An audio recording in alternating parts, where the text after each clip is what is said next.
c'est qu'on fait face à des partis États. Et les CAM remplis de membres des RDPC, la préfectorale rempli de membres des RDPC, Conseil économique et social rempli de membres des RDPC, le Conseil constitutionnel rempli de membres des RDPC, ça ne devrait pas choquer. Ça ne devrait plus choquer, parce que nous avons l'habitude de cela. Même cette question de réserve des fonctionnaires, oui, on voit même des préfets qui abordent la tenue RDPC dans les manifestations. On voit même des magistrats qui le font. On voit plein de personnes, des chefs de village qui le font. Donc pour moi, ça ne devrait pas interpeller. Moi, ce qui m'interpelle dans ce point, c'est de voir qu'effectivement, on constate qu'il y a le feu à la maison. Parce que ces pratiques-là, elles se faisaient avant. Elles n'étaient pas diffusées. Ça passait pas à la télé, on mettait pas ça dans les journaux. Ça se faisait. Simplement, aujourd'hui, on a un parti État qui se rend compte que la situation est compliquée. Il va falloir montrer qu'on tient toujours les rênes, même si dans les faits, on sent qu'il y a quand même il y a un problème, il y a l'huile qui ne prend pas dans la machine. Il faut montrer que nous sommes présents. C'est plutôt dans cet aspect communication que, c'est ce qui m'interpelle sur cette convocation. Sur la question de la compétence, la qualité ou non du SGPR, il faut comprendre qu'on a un fonctionnement institutionnel au niveau de l'État qui fait que on a le secrétaire général de la présidence qui s'occupe de l'aspect politico-administratif et on a le directeur de cabinet civil qui s'occupe. Mais qui s'occupe de la cuisine du président de la République. Donc, pour moi, le secrétaire général de la présidence est dans son rôle, surtout qu'on a un président qui n'est plus en capacité, qui n'a plus les aptitudes nécessaires pour gérer ce truc-là. Quand bien même, on peut se poser la question de savoir si jamais il a eu à diriger une telle réunion. Je pense qu'il a toujours eu à déléguer. Donc pour moi, c'est un non-événement, cette convocation. Comment vous réagissez à ces consultations au Palais de l'Unité, maître? J'avoue que je suis très surpris. Par quoi? Que les consultations ou la démarche entreprise par le ministre d'État SGPR retient notre attention. Parce qu'en réalité, moi personnellement, je suis un opposant. Je ne m'intéresse pas à ce que le parti au pouvoir fait. Parce que ce qui doit nous intéresser, c'est les stratégies, c'est les démarches que nous, les opposants, nous entreprenons pour impulser une véritable dynamique politique alternative en octobre 2025, pour qu'on essaye d'inverser la tendance. Est-ce que le fait qu'il soit reçu au Palais de l'Unité, est-ce que le fait que ça ne vous choque pas, ça ne vous choque pas, pourquoi? Est-ce parce que on a fini par... normaliser l'écart? Pourquoi est-ce que ça ne vous choque pas? Non, pour moi, il n'y a pas d'écart. Non, je suis très honnête là-dessus. Pour vous, il n'y a pas d'écart? Vous savez, qu'on le veuille, oui. Qu'on le veuille, parce que M. Rufo va me tirer dessus, depuis 2 semaines, nous assistons incontestablement à une autoflagellation de la majorité présidentielle. Ça, c'est évident. Il y a 3 candidatures depuis 2 semaines qui sont sorties de la majorité présidentielle. Cela veut dire qu'il y a problème. 3 candidatures? Il y a 3 candidatures. Il y a M. Chiroma Bakary qui a annoncé sa candidature à l'élection présidentielle. Il y a Bello Bouba. Il y a même un militant du RDPC qui est conseiller municipal qui a annoncé sa candidature. Oui, c'est la vérité. Bon, ça c'est une candidature. Non, c'est un militant. Non, c'est un élu du peuple. Monsieur Oufo, vous n'êtes pas un élu du peuple. C'est un élu du peuple. C'est une candidature fantaisiste. Non, il ne peut pas être. Est-ce qu'il n'est pas militant du RDPC? C'est le comité central qui donne l'investiture. Lui va avoir son investiture. Dans tous les cas, il y a autoflagellation de la majorité présidentielle. De mon point de vue, il est de bon ton que le parti État essaie de multiplier des stratagèmes pour, réajuster les pions. Et c'est sur ce plan que je suis convaincu que le président de la République a certainement donné des hautes instructions à son ministre d'État, secrétaire général, de procéder à un certain nombre de consultations. Et puis je vais vous dire quelque chose. Lorsque M. Chiroma Bakary, Issa Chiroma Bakary démissionne et il annonce sa candidature, beaucoup de gens ne comprennent pas. Ça pose un problème très sérieux. Parce que l'alliance politique qui liait M. Chiroma Bakary au président Biya était différente de la plateforme politique que la plateforme d'action gouvernementale Bello Bouba Maïgari avait avec le président de la République. Parce que M. Chiroma Bakary avait une alliance politique entre 2 acteurs politiques. C'est lui-même qui a signé l'alliance avec le président Biya. lui-même, ce n'est pas le parti. Ce n'est pas son parti. On ne sait pas s'ils ont signé un document. Hein, non, ils ont signé un document. Écoutez, c'était un soutien. Ils ont signé un document. Il y a toujours des accords. On matérialise quand même quelque chose. Non, mais écoutez, s'il vous plaît, lorsque vous parlez, je vous coupe une seconde. Je conteste le fait qu'il y ait une alliance, formelle entre le président Biya et Issa Tiroma. Que cette alliance soit écrite ou non écrite, toujours est-il que c'était une alliance entre deux personnes. Vous comprenez? Aujourd'hui, que l'une des personnes, on appelle ça chez nous, je passe sous le contrôle de mon estimé confrère, on appelle ça chez nous un contrat synallagmatique, un contrat qui implique une réciprocité de droits et d'obligations. Il y avait une réciprocité de droits et d'obligations entre M. Issa Tiroma Bakary et le président Paul Biya. Aujourd'hui, donc, Tiroma Bakary décide de résilier son engagement contractuel ou bien sa relation contractuelle. Parce que, dit-il, il n'a plus accès à son allié politique. Tout à fait. Il est de bon ton que son co-contractant trouve des stratagèmes pour essayer de s'assurer qu'il maîtrise encore la situation dans cette région. C'est pour ça que, justement, il a certainement donné de hautes instructions à son ministre d'État de discuter, d'échanger avec les forces vives de cette région pour voir s'il maîtrise encore la situation. Si ce n'est pas le cas, qu'il trouve, j'allais dire, des stratégies nécessaires pour repositionner les pions. C'est de ça qu'il s'agit. De notre point de vue, c'est pas intéressant, ça ne nous intéresse pas. D'accord. Ça ne doit pas nous ça ne doit pas nous intéresser. Si tu permets, j'ai dit que le point ne m'intéresse pas, mais les interventions des deux avocats sur le plateau m'intriguent. Parce que j'ai la faiblesse de croire qu'ils sont en train de se laisser prendre par le piège du RDPC. La lecture que nous avons de cette situation est qu'il n'y a pas péril en la demeure. Il n'y a aucun problème au sein du RDPC, ni au sein de la majorité présidentielle. Justement, la théâtralisation de ces rencontres au SGPR nous laisse croire qu'on veut nous faire croire qu'il y a péril en la demeure alors qu'il n'y a rien. C'est pour cela que je vous dis, de notre point de vue, ce n'est pas intéressant. Parce que ce que Tiroma et Bello font, nous considérons, nous autres, que c'est une instruction claire de M. Biya. C'est ce qu'ils font là. Pour nous, ce n'est pas une défection, ce n'est pas une démission. Et vous verrez, lorsque la candidature du RDPC sera mise sur le plateau, ces deux individus reviendront vous dire que, bon, après réflexion, après renégociation, nous revenons à la maison et nous avons... Vous en êtes certain, Damien Macron, qu'est-ce qui vous fait dire ça? Pourquoi est-ce que vous pensez que c'est la première fois que le SGPR reçoit des gens pour consultation à la présidence de la République? Vous pensez? Ce n'est pas la première fois. Pourquoi cette fois-ci? C'est en Mondo Vision qu'ils le font. Ils le font justement parce que ça cache quelque chose derrière. Donc de notre point de vue, je ne voulais pas m'étaler sur le sujet davantage. Je dis simplement que ça ne nous intéresse pas parce que nous savons qu'on théâtralise une situation parce qu'on a justement constaté qu'au nord, il y avait le feu avec une pénétration importante du MRC, du SDF, du PCRN et d'autres partis qui sont en train d'essayer de grappiller des voix au nord. Et donc on envoie ces deux ministres-là qui se souviennent subitement à 4 mois d'élection présidentielle que le Cameroun ne va pas bien, ils peuvent être candidats à l'élection présidentielle et ça ne nous intéresse pas. Peut-être, oui. Vous terminez pour qu'on pose la question justement à Patrick Riffon. Vous savez, nous sommes des acteurs politiques. Hein. Vous savez, nous autres qui avons eu le privilège, parce que nous autres nous apprenons tous les jours les méthodes des sciences politiques. On nous dit toujours que en sciences politiques, la première exigence, c'est la maîtrise du terrain politique. Vous comprenez?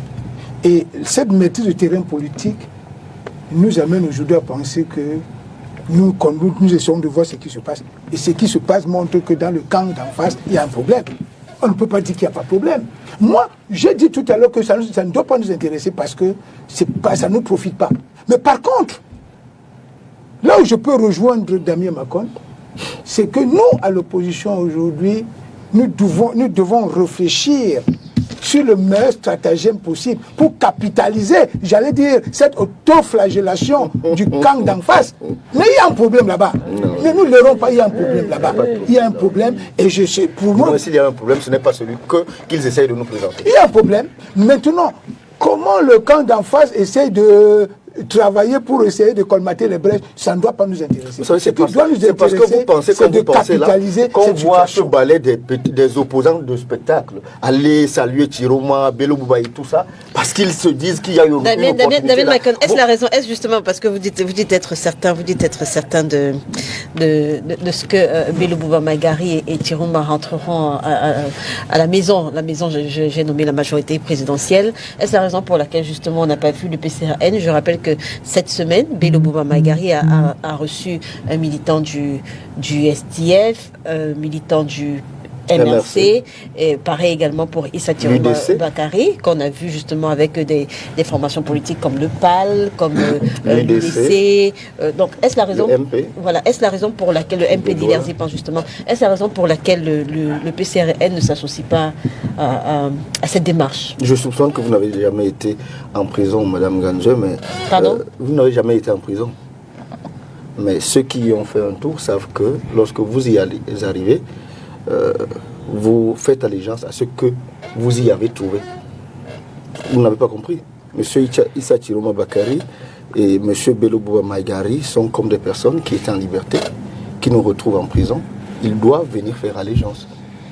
Si vous attendez que le PCRN aille faire allégeance à des gens qui étaient hier au paradis, nous retrouvent en enfer, je rappelle qu'en 92, l'UNDP existait déjà et que l'UNDP était dans l'opposition, en 92. Je vous répète que lorsque vous arrivez en prison, vous faites allégeance au maître que vous trouvez en prison. En gros, le PCRN attend que l'UNDP et le FSNC viennent. C'est ma position personnelle. Ah, c'est pas la position du parti. Mais je rappelle également que vous représentez... Si le président du PCRN, dont je suis le deuxième porte-parole, me demande mon avis pour aller voir Bello Bouba Magari ou Issa Chiroma Bakari, j'utiliserai exactement l'image que je viens d'utiliser en lui disant que Issa Chiroma Bakari et Bello Bouba Magari nous ont trouvés en prison, ils n'ont qu'à venir faire allégeance et on avance.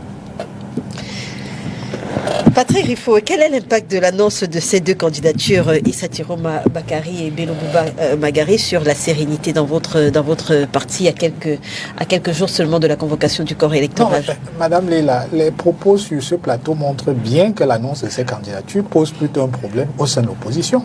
Ce n'est pas dans la majorité que ça fait problème. Vous voyez bien qu'il y a des voix divergentes, c'est-à-dire qu'il y en a qui accueillent, qui considèrent que tout le monde est le bienvenu dans l'opposition. Mais par exemple, Damien considère que ces deux-là sont malvenus. Non, je n'ai pas dit qu'ils sont malvenus. J'ai dit qu'ils sont les bienvenus pour autant qu'ils prennent la place qu'ils méritent. Non. Damien, s'il faut évaluer le poids politique d'un parti comme l'UNDP et celui du PCRN aujourd'hui, qui pèse plus? Je réitère ce que j'ai... On ne va pas faire cette évaluation sur cette base-là. Je réitère ce que j'ai dit. Pourquoi? Parce que il y a une question sous-jacente à cette démission-là. C'est que ça rebat les cadres. C'est-à-dire que quand vous avez deux personnalités comme ça qui arrivent, ça rebat les cadres. La première question, c'est qui est désormais le leader d'opposition? C'est ça la question qu'il faut se poser. Pourquoi cette question est importante? Parce qu'à partir du moment où on répond d'une certaine façon à cette question, les possibilités d'alliance et donc d'allégeance dont parle Damien se font naturellement autour de la figure proéminente. Vous êtes communicant politique, vous êtes un expert en communication politique, d'accord? Vous-même savez ce qu'on appelle opposition. L'opposition, c'est l'ensemble des acteurs politiques qui n'exercent pas le pouvoir. Je n'ai pas terminé. M. Bello Bouba Magari et M. Issa Chiroma Bakari ont exercé le pouvoir. Oui. Ils ont exercé le pouvoir pendant 7 ans de mandat et à 4 mois de la fin de ce mandat, ils considèrent qu'ils ne peuvent plus l'exercer. En quoi cela devrait intéresser le politique? Non, mais ils sont passés à l'opposition. D'ailleurs, Bello Bouba, il a exercé le pouvoir pendant 28 ans. C'est-à-dire, ça fait quand même 4 septennats. Issa Chiroma, c'est une vingtaine d'années. Mais ça ne change rien au fait qu'ils sont passés à l'opposition. Et quand vous avez quand même Bello Bouba... Je rappelle que l'une de ses vice-présidentes a refusé de démissionner en précisant qu'elle n'était pas... Lui-même n'a pas rompu son alliance. En précisant qu'elle n'était pas d'accord avec... qu'elle n'avait pas été consultée, voilà. Bon, il faut faire attention. Monsieur Bello Bouba est un haut commis de l'État. Il était déjà secrétaire général adjoint de la présidence de la République en 1982. Donc il a un certain sens de l'État. Il n'a pas démissionné de manière théâtrale comme M. Issa Chiroma Bakary, qui a abandonné son poste et qui s'est retrouvé à Garoua. Quand vous démissionnez d'une fonction comme celle-là, d'une fonction de directeur général, ainsi de suite, vous expédiez les affaires courantes jusqu'à ce que soit pourvu à votre remplacement. C'est pour ça qu'il continue. Ce n'est pas juste. Non, c'est le... Vous vous rendez compte quand même que vous confirmez le propos qu'il est en train de dire. On a des gens qui vont faire de l'entrisme dans l'opposition pour revenir après à la maison. Ce n'est pas de l'entrisme, c'est de la responsabilité. Même quand vous démissionnez, vous expédiez les affaires courantes. Madame Léla, vous pouvez démissionner. Quand vous déposez sa lettre de démission 2 jours avant d'aller au Nord. Donc vous ne pouvez pas dire ce que mais je dis, quand vous démissionnez, vous continuez à expédier les affaires courantes jusqu'à ce que soit pourvu à votre remplacement. C'est ça qu'on appelle la responsabilité. Vous ne démissionnez pas et puis vous restez chez vous. Non, ça c'est de l'abandon de poste. Et ça prouve que vous n'êtes pas apte aux fonctions auxquelles vous prétendez. En réalité, Bello Bouba a choisi de le faire dans les formes. Donc il attend que soit pourvu à son remplacement avant de pouvoir prendre ses quartiers chez lui. Toujours est-il que, et je maintiens ma position, le mistigri est au sein de l'opposition, où il y a des divergences parce que beaucoup ne considèrent pas, beaucoup refusent de considérer Bello Bouba comme le leader de fait. Parce que quand vous gérez 17 communes, quand vous avez 7 députés, quand vous gérez une région, une communauté urbaine, sur le plan quantitatif, vous êtes de fait le chef de l'opposition. Et ensuite, quand vous avez son passé et aussi son passif, il a quand même fait 19% en 1992. Personne n'a fait mieux en dehors de ni John Frundi. Vous avez une certaine carrure et une expérience qui font de vous une personnalité prééminente. Donc, la question aujourd'hui est celle de savoir si les opposants vont aller se coucher à Garoua et lui faire allégeance pour qu'il devienne notre challenger. Et nous, on attend de voir comment est-ce que ça va se recomposer au sein de l'opposition. Nous, on attend de savoir comment ça va se recomposer au sein de l'opposition pour identifier précisément notre challenger. Nous considérons a priori que ça pourrait être M. Bello Bouba. Maître Calvin Diop, aujourd'hui, on a 2 personnes qui, après avoir été aux affaires, près de 30 ans pour le président de l'UNDP, Bello Bouba Magari, plus de 19 ans pour Issa Chiroma Bakary, qui, après avoir démissionné du gouvernement, annoncent leur candidature. Comment est-ce que vous appréciez leur démarche? Est-ce que vous vous attendiez à ce que ça aille de cette façon-là? Non. Qu'ils annoncent leur candidature après avoir démissionné. Il y a clairement une question de cohérence politique, en fait, et même d'image au sein de la population. La concomitance entre les deux faits, la démission et l'annonce de la candidature, ça interpelle. Et je tends, après avoir écouté Chérif Foué, je tends à me rapprocher de l'argumentaire, l'explication de M. Macon, qui semble dire qu'effectivement, on a non pas de vrais opposants, mais des gens envoyés en mission. Et en tout cas, moi, ça m'interpelle. Ça m'interpelle. Parce que, effectivement, ça a été dit, des personnes qui ont exercé de hautes fonctions, qui, à la veille d'une élection majeure, d'une élection importante pour le pays, décident de faire cette démarche. C'est clair que ça ne peut qu'interpeller tout citoyen, et il faudrait regarder cette affaire-là de très très très près. Alors, Maître Simon-Serge Kaka, comment comprendre la réaction de l'opposition face à ces démissions de Issa Chiroma Bakary et Bello Bouba Magari? On le constate, certains les accueillent les bras ouverts. On a entendu votre discours tout à l'heure. D'autres, par contre, sont un peu plus réticents, comme Damien Macon. Oui, mais c'est normal. Vous savez, ce genre de situation n'a jamais fait d'unanimité, dans une opposition bien structurée. D'ailleurs, je vais vous dire quelque chose. Lorsque M. Issa Chiroma Bakary a démissionné, j'avais pratiquement la même lecture que M. Damien Macon. Oui. Vous savez, en sciences politiques, lorsqu'on traite, lorsqu'on étudie ce qu'on appelle les alliances politiques, lorsqu'il y a un parti d'opposition s'allie au parti au pouvoir, ce parti opposition adopte généralement 2 postures qui sont alternatives. Soit ils adoptent ce qu'on appelle la posture collaborationniste endogène. Ça veut dire qu'ils entrent carrément dans le ventre du parti au pouvoir. Ils pensent comme le parti au pouvoir. C'est ce que les Bello faisaient. C'est ce que les Chiroma faisaient. On avait l'impression que chaque fois qu'il y avait même une élection, tu vois, les militants de l'UNDP ou bien le président de l'UNDP se mettaient avec le président du RDPC pour dire la même chose. C'est-à-dire qu'il y avait difficilement une divergence entre le discours de l'UNDP et le discours du RDPC. Peut-être dans le cas de l'UNDP, ça se comprenait, puisqu'ils avaient une alliance, c'était comme la plateforme d'action gouvernementale. Tu comprends? Bon, maintenant, il y a également une autre possibilité. Ça peut être ce qu'on appelle une posture collaborationnelle exogène. Ça veut dire qu'en fait, on vous envoie, c'est-à-dire que chacun est sur le terrain. Vous annoncez même vos candidatures.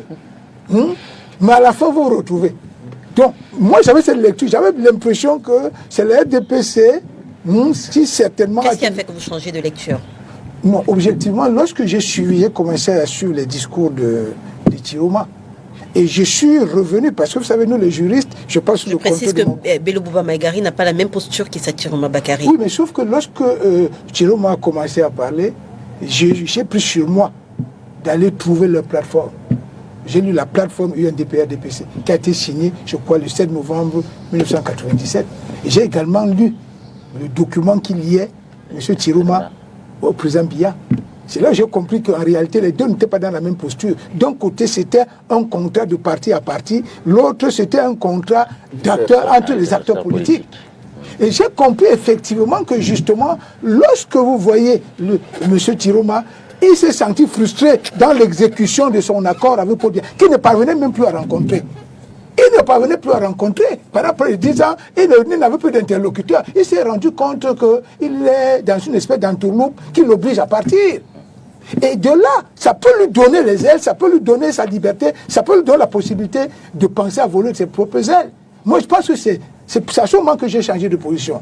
Et maintenant, moi, je continue à dire que moi, je ne m'intéresse pas au stratagème, à la stratégie, aux démarches que le RDPC va faire pour essayer, j'allais dire, d'arrondir les bords. Moi, je m'interroge sur la posture que l'ensemble de l'opposition doit adopter pour capitaliser cette situation. C'est pas ma position, ça c'est ma position. Et je continue à dire, contrairement à ce que dit Damien, on ne peut pas dire que non, ces gens ne sont pas les bienvenus chez nous. Vous savez, lorsque vous voulez gagner un match, on ne lésine pas sur les moyens, hein, vous comprenez? Parce que gagner un match de cette envergure, il faut jouer en équipe. Et c'est justement parce que notre opposition n'a jamais véritablement joué en équipe qu'on a toujours perdu.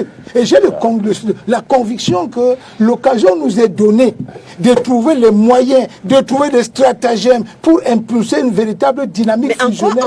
En quoi est-ce que l'annonce de candidature d'Issa Tiroma Bakary et Bello Bouba Maïgari est un plus pour l'opposition? Justement, si vous permettez, si tu me donnes une seconde. Non, tu m'as pas la parole.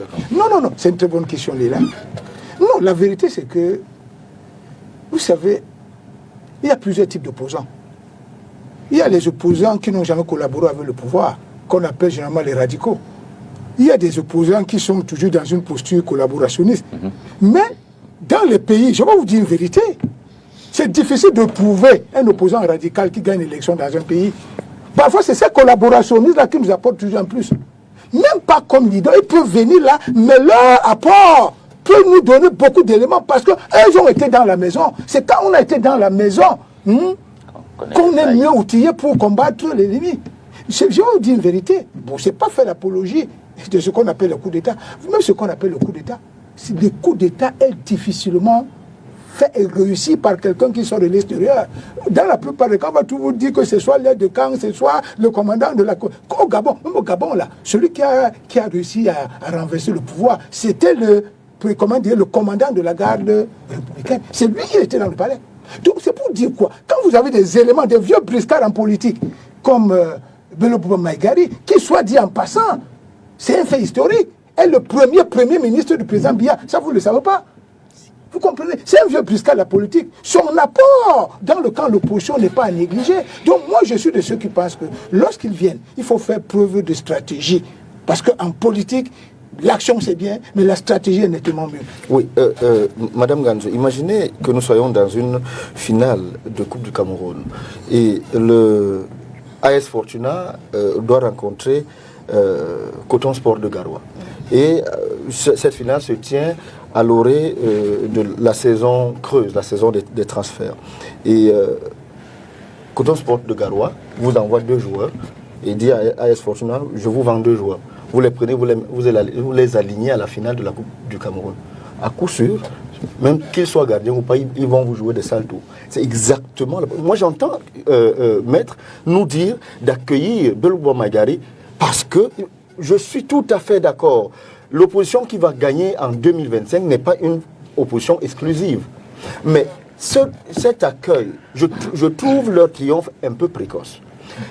La première question à se poser, lorsque vous voulez analyser cette question de façon rigoureuse, comment est-ce que vous venez de démissionner et vous présentez votre candidature? Ça devait intéresser tout parti politique d'opposition sérieux à se poser la question de savoir ces gens-ci qui démissionnent et posent leur candidature directement, est-ce que c'est dans une logique qui peut aider l'opposition à gagner? Vous serez attendu à quoi après démission? Non, vous démissionnez, vous demandez à retrouver vos pairs pour discuter. Mais lorsque vous démissionnez, vous posez votre candidature. Qu'est-ce que vous envoyez comme message à vos pairs? Ça, c'est une première chose. Une deuxième chose, aux jeunes du Nord, à qui on propose des candidatures des gens de plus de 80 ans. Est-ce que vous ne l'avez pas mauvaise parce qu'il y a justement certains de vos militants un militant en particulier qui a démissionné pour rejoindre l'UNDP? Est-ce que c'est pas pour ça que vous l'avez mauvaise? Non. Il y a des militants du MRC, du PCRN qui ont rejoint le MRC. Il y a des militants du PCRN qui ont rejoint le SDF. Il y en a d'autres l'UNDP au lendemain de l'annonce de Bello Magari. Non, cela ne nous importe pas. Dans les mouvements de personnes dans les partis politiques, c'est quelque chose de tout à fait compréhensible. Lorsque vous ne vous sentez plus en honnêteté avec votre parti, vous avez le droit de partir. Pendant que vous partez, c'est comme un train, d'autres montent, d'aucuns descendent, d'autres montent. C'est un parti politique. J'ai l'impression que vous ne voulez pas faire le rapprochement. J'ai l'impression que vous ne voulez pas faire le rapprochement entre la démission de votre ancien camarade et les propos de Bello Magari, sa sortie du gouvernement, on va dire ça comme ça, son annonce d'être candidat de concourir à l'élection présidentielle. Bon, mettons-nous pendant quelques secondes. Parce que jusqu'à ce que Bello Magari prenne la parole, est-ce que votre camarade avait un jour manifesté le besoin de partir du PCRN? Je me mets donc dans la peau de mon ex-camarade qui a rejoint Bello Magari. Je suis donc un fils du Nord. Je pose une question. Nous, jeunes Camerounais de façon générale, nous aspirons au rajeunissement de la classe politique camerounaise. Lorsque Bello Magari démissionne du haut de ses 80 et poussières, je ne connais pas 79 ans, je crois. Voilà. Bello 78 ans. D'accord. Par contre, Tiroma, 79 ans. Voilà, du haut de ses 78 ans. Disons même que on le soutienne et qu'il soit président de la République. Vous savez ce que ça veut dire pour nous autres qui aspirons à avoir des fonctions étatiques importantes? On ne pourra pas avoir, nous, jeunes, je parle du jeune du Nord, on ne pourra pas avoir le président de la République, le Premier ministre, le président du Sénat, le président de l'Assemblée nationale. Donc, en fait, lorsque Bello Magari sera président, nous, jeunes du Nord, nous serons exclus de la gouvernance parce qu'il faudra composer, le Cameroun ayant plusieurs communautés, il faudra composer avec le Sud, avec l'Ouest, avec le littoral, avec le Sud-Ouest, etc., etc. Donc, ce camarade qui démissionne, parce qu'il a entendu Bello Magari parler, il fait fausse route. Il a une démarche que moi je ne comprends pas en fait. Ce que je veux dire à ces jeunes-là, c'est que nous aurions compris que la démarche de ces aînés eût été... Est-ce une démarche communautariste, la démarche de votre ancien camarade? Je n'en sais rien. Vous voulez m'amener à dire des choses que je ne veux pas dire.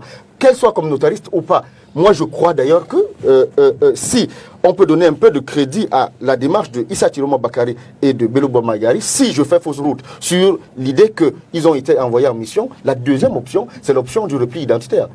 La présentation de candidats du Nord. Il n'y a pas de troisième possibilité où un opposant du Sud pourrait ouvrir les bras à M. Tiroma ou Bello Magari en espérant qu'ils quitteront le Nord pour venir soutenir une personne du Sud. Ce n'est pas possible. Dans leur entendement, ils ne peuvent pas le faire. Ils l'ont fait pendant 43 ans, ils ne le feront plus. Donc, ceux qui accueillent ces personnes à bras ouverts, moi, je ne leur demande pas de ne pas le faire. Je leur demande de les prendre avec un peu de pincette. Vous ne pouvez pas avoir été pendant, pour l'un, 19 ans, pour l'autre, 40 et poussières d'années, dans le sérail. Et le jour même que vous démissionnez 4 mois avant une élection présidentielle, on vous accueille en triomphe, en considérant, et le docteur Rifo vous dit que vous devez les accueillir en vous rappelant qu'ils sont leaders de l'opposition du point de vue du nombre de leurs élus. Moi, ça me pose un problème. Je termine donc en vous disant, que ce soit pour le PCRN ou pour les autres partis d'opposition qui sont allés saluer et faire un peu de spectacle pour qu'on voit que Bandaka, non pas Bana, je sais pas, il s'appelle MPLA, le président Zipan, j'ai vu Tomaino, c'est leur droit. C'est leur droit d'aller le faire. Mais je crois humblement qu'ils font fausse route. Ils devraient demander à ces deux anciens ministres de laisser leur affaire de candidature, de venir à la table de discussion et de négociation de laquelle sortira donc un candidat unique. Docteur Patrick, avant mettre sur... C'est une petite parenthèse, hein, pour revenir rapidement aux consultations faites au Palais de l'Unité. On apprend qu'elles sont faites sous très haute instruction du président Paul Biya. J'interroge justement la crédibilité de cette information quand, il y a quelques heures seulement, Issa Chiroma Bakary, qui était encore ministre de l'Emploi et de la Formation professionnelle, allié de Paul Biya, nous fait savoir que Paul Biya n'est plus celui qui tient le gouvernail. Là, j'ai paraphrasé, qu'en ce moment, il y a effectivement deux clans qui s'affrontent. Bon. Issa Chiroma Bakary. Aujourd'hui, qu'est-ce qui peut nous prouver effectivement que ce sont les instructions du chef de l'État? Issa Chiroma Bakary a été ministre de la Communication à un moment où ce ministère était un ministère stratégique dans l'action gouvernementale. On faisait face à la fois à Boko Haram, aux actions sécessionnistes dans le Nozo, ainsi de suite. Et cette position-là avait probablement induit qu'il ait un accès privilégié au chef de l'État. Après le réaménagement ministériel qui s'en est suivi, il s'est vu confier le ministère de l'Emploi et de la Formation professionnelle, qui est certes un ministère très important, mais les situations de crise, bon, vous entendez, c'est Damien qui en parle, hein, moi je ne l'ai même pas dit, mais les situations de crise n'existant pas au sein de ces ministères-là, il faut comprendre que le président ne l'invitait probablement plus à dîner le soir pour savoir quel est l'état de l'opinion dans le pays. Et je conçois que par dépit, il ait choisi de prendre ses distances. Mais vous savez, moi, je travaille avec beaucoup d'aînés. Et ce que je sais, c'est que quand vous avez un patron, vous pouvez solliciter de le rencontrer, mais c'est lui qui a la main. C'est-à-dire, c'est lui qui accède à votre sollicitation. Ce n'est pas parce que vous dites 5 fois « je veux te rencontrer » qu'il accède à ta sollicitation 5 fois. S'il estime que dans son ordre de priorité, tout ce dont tu veux lui parler est d'un intérêt moindre, il va te conduire. On parle là d'un président et de ses ministres. Voilà, on parle malheureusement. Vous avez une conception bien camerounaise de la présidence. Non. À quel moment, Dr. Patrick, à quel moment est-ce que le président de la République rencontre ses ministres au Cameroun? Non, aucun. Écoutez, le président de la République rencontre le Premier ministre tous les mercredis. C'est le Premier ministre qui est le chef du gouvernement. Et c'est lui l'interface entre... Est-ce que la Constitution camerounaise prévoit des conseils de ministres? Madame Léla, mais justement, il n'y a aucune disposition de la Constitution qui institue les conseils de ministres. Aucune. On ne nous dit pas dans la Constitution que les conseils de ministres doivent se tenir instamment chaque année. Non, ce n'est dit nulle part. Donc, contrairement à tout ce qui circule, le président ne viole aucune loi en ne les convoquant pas. C'est un instrument. C'est suffisant de rencontrer le Premier ministre, le chef du gouvernement. Mais vous pensez que quand le président de la République rencontre le chef du gouvernement, c'est pour faire quoi? Ce n'est pas pour papoter ou pour jouer au songo.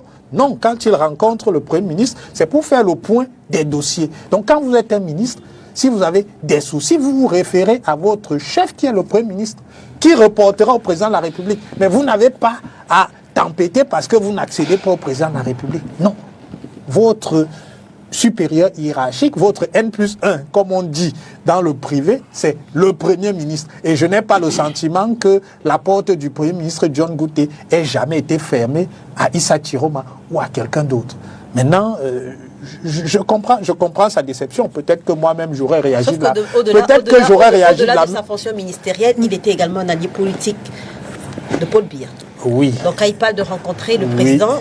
Rencontrer le président, rencontrer son allié politique. Mais nous sommes parfaitement d'accord. Mais et dans ce couloir-là, le Premier ministre ne peut pas servir de courroie. Nous sommes parfaitement d'accord. Mais je voudrais rappeler ici, contrairement aux informations qui circulent, que le président, il y a quelque temps, a reçu longuement Issa Chiroma. Je ne voudrais pas dire où. Donc, et je le mets au défi d'infirmer cette information-là. Donc, Si vous commencez à lui dire, dites totalement. Mais je dis que le président l'a reçu, mais justement, ce n'était pas dans le cadre gouvernemental. Parce que dans le cadre gouvernemental, il n'est pas un allié. Donc vous dites que le ministre ment, le ministre se trompe lorsqu'il dit le ministre se trompe et l'allié ne dit pas non plus la vérité.